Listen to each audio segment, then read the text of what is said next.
আজিৰ ভিডিঅ'ত মই আপোনালোকক এখন নতুন অসমীয়া উপন্যাসৰ বিষয়ে ক'বলৈ আহিছোঁ। উপন্যাসখনিৰ নাম অভাৰব্ৰিজ, দূৰত্বই সময়ক চিনিলে য'ত। উপন্যাসৰ মূল ভাৱনা। এই উপন্যাসখন আৰম্ভ হৈছে এখন সৰু ৰেল নগৰী লামডিঙৰ পৰা।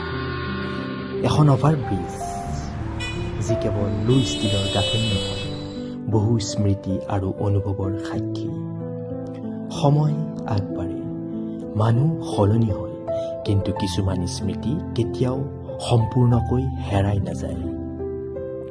কাহিনীৰ আভাস। উপন্যাসখনত আছে কৈশোৰৰ দিন, বন্ধুত্ব, অভিমান, অপূৰ্ণ ভালপোৱা আৰু সময়ৰ সৈতে হোৱা আপোচ। দুজন মানুহৰ কাহিনী, প্ৰিয়ম আৰু মৰিয়ম, যাৰ জীৱনত দূৰত্ব আৰু সময় নিজৰ নিজৰ খেল খেলিছে। উপন্যাসখনিত সামাজিক মাধ্যমৰ চাপ আৰু হাতোৰা। লেখকৰ পৰিচয়। এই উপন্যাসখনি লিখিছে জাহু হাজৰিকা।